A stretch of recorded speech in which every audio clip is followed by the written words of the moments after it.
Your name and surname, sir?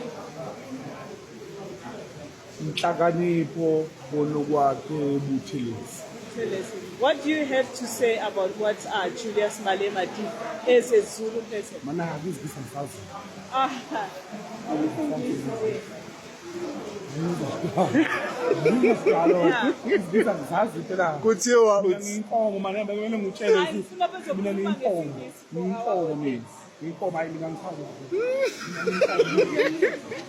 Sanibonani bangani bami, sanibonani bafowethu, sanibonani bodade, sanibonani bobaba nonke nibukayo ngekho zenu. Ngabe semsebenzini ngabe kuphi la ukhona. Ngiyazi ukuthi i-topic yami ikhuluma ngaye uMtebhosha namhlanje. Mandube ngichaza nje ngani zakwethu ukuthi la bekwenzakalani futhi ube kuphi uMtebhosha uzokwenzeka zonke lezi igameko ezenzela. Lo muntu bakwethu ubaba wakabuthelezi njengoba eshethu ubona kwakhe ebuthelezi bafowethu uthanda i-vibe noma uthanda ifame kakhulu futhi uyakwazi ukuthi ayimanage. Mina ngibe nenhlanhla yokuthi ngigcine nginaye kwezinye zezindawo bezikhona la eGoli njengoba amamaye kukhona ungezwe. So ngenza kwethu lana bekufuneka umuntu ozofakaza ngelento le ngeissue kaMalema njengoba ke ungizwe waye addressa indaba yokuthi uMalema laphana wara. So mawuthi bungakayibona ivideo yangizwe la khona address khona uMalema na thumbnail ikhona link la ku description noma ngena kuma video wami straight uzoyithola ivideo ephelele ethi full interview full ngizwe umchuno addressing a nation ethi kwaMaya about Malema issue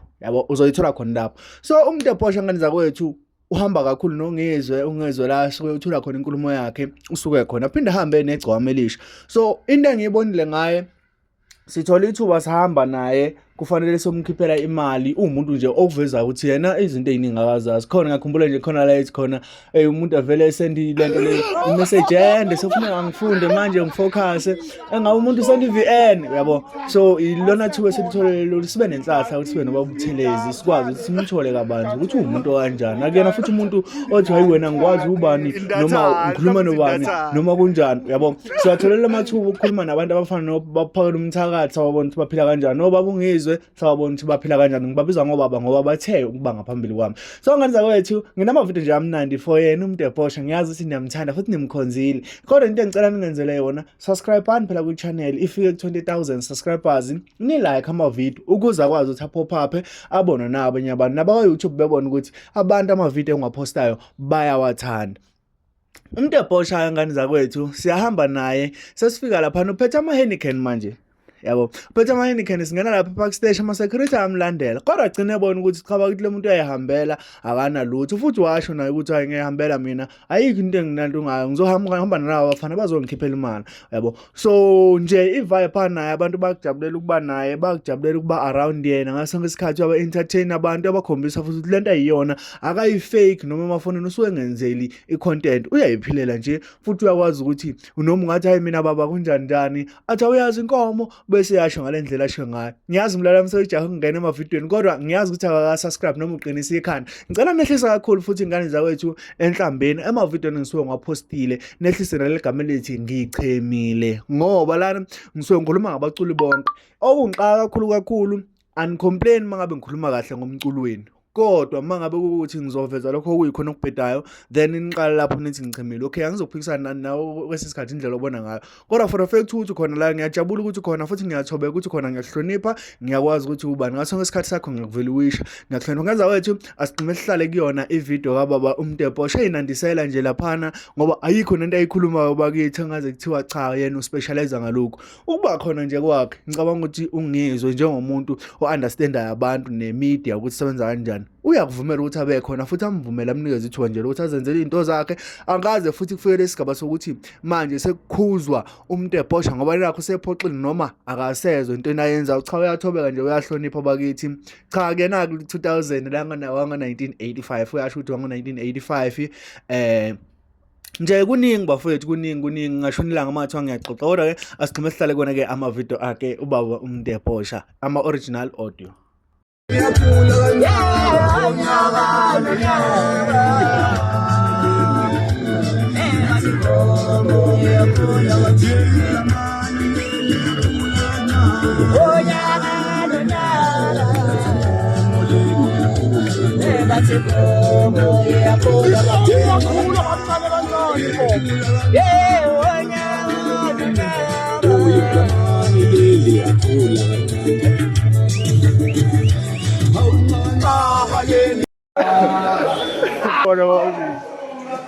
Hey, Kapiam.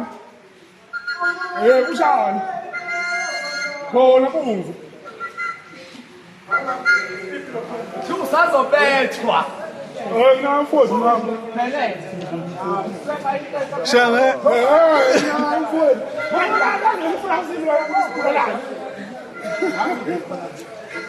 Ngifuna sibulala ngijabula. Ngicela ngiphi inamba yelokhu zabafowethu. Ngicela ngiphi inamba yenduna la. Hayi zonke la sifika kamanye Ukuthi uthi mase ufikile endaweni awuthi ngibona ngiyele emakhaya. Mina ngithe ngiyafunda ngabafanele. Khona futhi ngifaka ngaphuma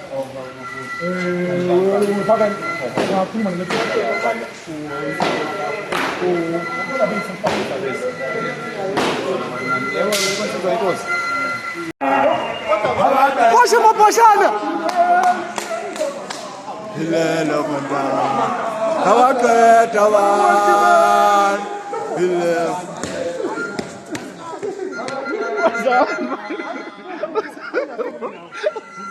usuke ejibeni lelo khwatala. Hilelo mandala. Awaqeda wan. Hilelo mandala. Awaqeda wan. Lelo khwatala. Hilelo mandala. Awaqeda wan. Hilelo mandala. Awaqeda wan. Ati bosha mabhoshana. Ho! Awaqeda wan. Hilelo mandala. Bheke mina.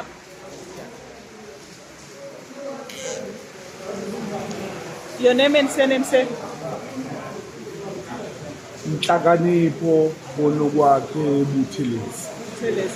What do you have to say about what Julius Malema did as a Zulu person? Mana izigisa ngisazi. Ah,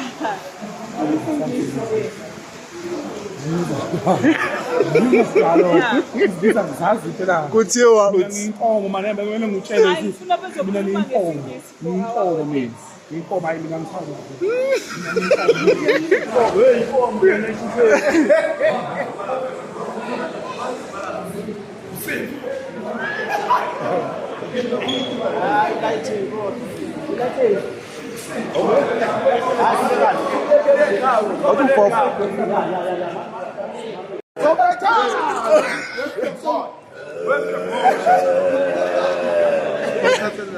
Angizazi bo zakho shek. Angizazi bo. Angizazi. Khuleka.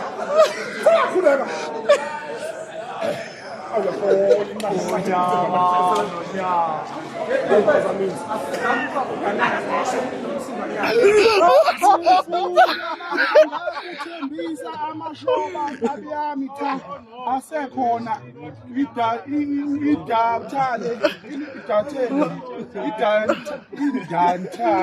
Indathana, mhlawumbe uthi indathana.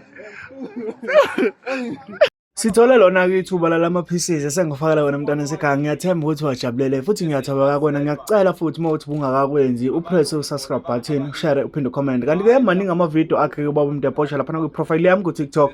Abantu abaningi bayamlandela kanti ayikuyona bahlaba umqhwele ile athi ay mina ngisazi isingisi. Mina mama ngiyinkomo isingisi angisazi wasoka waduba interview. So abantu abaningi bathena basho inhlamba nalezana. So ngiyacela ngani zakwethu singajivaza abantu esingabazi ukuthi baphila impiloni. Umuntu uyayiphilisa azocela lutho ehlangene malana nempilo yakho kodwa wena ukwazi ukumjivaza ngalendlela.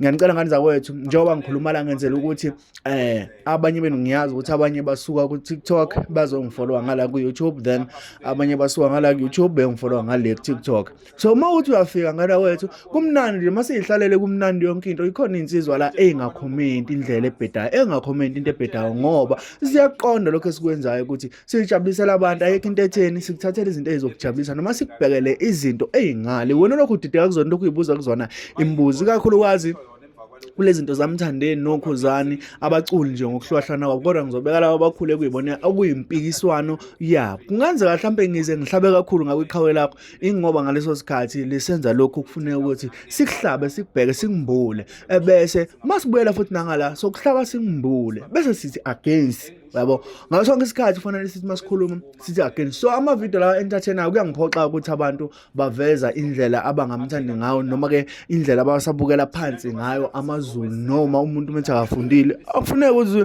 uyidrafe ngento engafuneki ongathanda ukuyenza noma ongananga. Okunye engaqinisekisa ukuthi thina sakwaZulu noma abantu amaZulu banesoka ngendlela yokuthi bazokwenza ukuthi ungaboni ukuthi abafuni, kodwa benqaba ngendlela nje ephansi izokwenza ukuthi nawe usaluhleka ukuze umbone njengesilima, kanti uyayazi into abeyigwema. Okungenzeka ukuthi uMtebhosha kule video wayegwema ukuthi kungalokhu kuthiwa uMtebhosha uthele noma uMtebhosha ukhulume wathi ayifake inkingeni angazazi, kodwa wazama ngokugwema nehlaya ekuyilona elihlekayo namhlanje, kodwa yena uyazi ukuthi wayikhipha kuphi ekukhulumeni ongamfaka enkingeni. Kana kwethu ngiyazi ukuthi sibambisene isikhathi eside, ngabe umdala like ngicela nje upresse ulike mawuthi ke uyaqala kufika kule channel and iyakuchaza, uyabona ukuthi informative uyayidinga.